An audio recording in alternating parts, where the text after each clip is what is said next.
கிறிஸ்துவுக்குள் மிகவும் பிரியமான சகோதர சகோதரிகளே, இயேசு கிறிஸ்துவின் நாமத்தினாலே உங்கள் யாவருக்கும் எனது அன்பின் நல்வாழ்த்துதலையும் வணக்கத்தையும் தெரிவித்துக் கொள்கிறேன். இன்றைய பகலின் குளிர்ச்சியான நாளின் தியான வசனம் எஸ்ரா 3ஆம் அதிகாரம் 4ஆம் வசனம். எழுதியிருக்கிறபடியே அவர்கள் கூடார பண்டிகையை ஆசரித்து நித்திய நியமத்தின்படியும் அன்றாடக கணக்கின்படியும் ஒவ்வொரு நாளிலும் பலியிட்டார்கள். பாபிலோனிலிருந்து வந்த யூதர்கள் யாவரும் 70 வருடங்கள் கழித்து வந்ததினால் இங்கே இருக்கிற மக்களுக்கு பயந்து புதியதாக அஸ்திவாரம் போடாமல் ஏற்கனவே இருக்கிற இடிந்து போனவற்றை செப்பனிட்டு பழைய சுவற்றின் மேலிருந்து கட்டி முடித்து கர்த்தருக்கு தகன பலிகளையும் சர்வாங்க தகன பலிகளையும் செலுத்தினார்கள். பின்பு அவர்கள் நித்தமும் மாத பிறப்பிலும் கர்த்தருக்கு பரிசுத்த பண்டிகையிலும் சர்வாங்க தகன பலிகளையும் அவரவர் செலுத்தும் உற்சாக பலிகளையும் செலுத்தினார்கள்.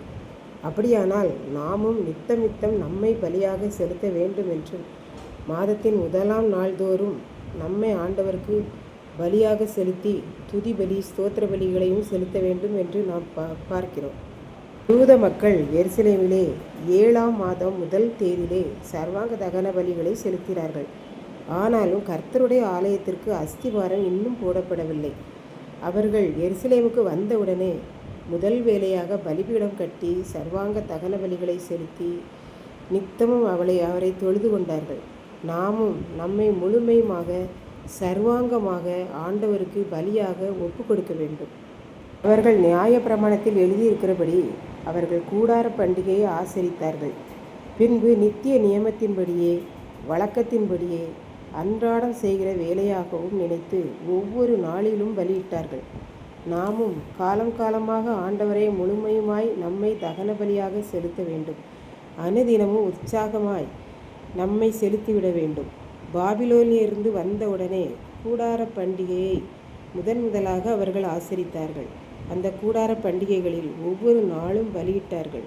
நாமும் அனுதினம் ஆண்டவருக்கு நம்மையே சர்வாங்கமாக முழுமையுமாக பலியாக செலுத்த வேண்டும் என்று கற்றுக்கொள்கிறோம்.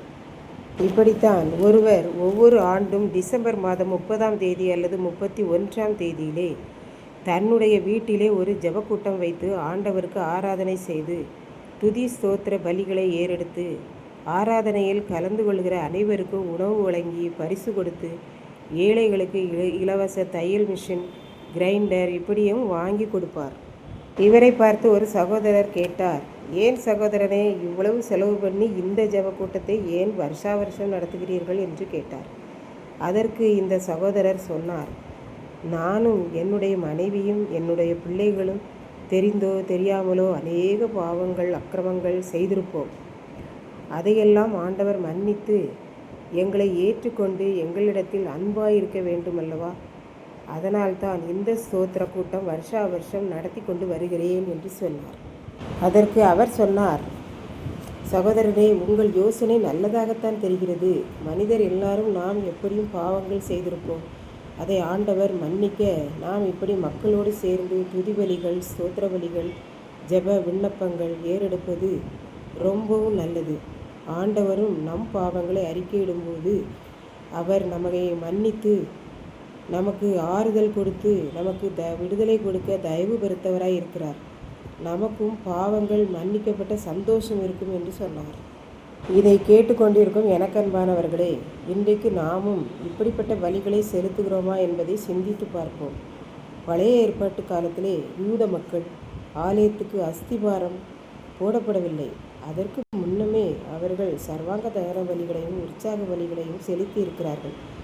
நாமும் ஒவ்வொரு நாளிலும் நாம் துதி பலிகளை ஆண்டவருக்கு செலுத்தி நம்மை புதுப்பித்து கொள்ள வேண்டும். ஒவ்வொரு மாதத்தின் துவக்கத்திலும் மற்றும் பண்டிகைகள் தோறும் ஆண்டவருக்கு துதி பலிகள் நன்றி பலிகளை செலுத்துவோம். அதில் கர்த்தர் பிரியப்படுகிறார். ஆகவே அவருடைய பிரியத்தை நாம் நிறைவேற்றுவோம், ஆசீர்வாதத்தை பெற்றுக்கொள்வோம். கர்த்தர் தாமே நம்மை ஆசீர்வதிப்பாராக. ஆமென். ஜெபம். அன்பின் ஆண்டவரே, இந்த அருமையான நல்ல நாளுக்காக நன்றியோடு ஸ்தோத்திரிக்கிறேன். இப்பொழுதும் இந்த வார்த்தைகளை கேட்டுக்கொண்டிருக்கிற ஒவ்வொரு பிள்ளைகளும் தங்களுடைய துதி பலிகளையும் ஸ்தோத்திர பலிகளையும் முழுமையாக உமக்கு செலுத்தி ஆசீர்வாதங்களை பெற்றுக்கொள்ள உதவி செய்தரும்.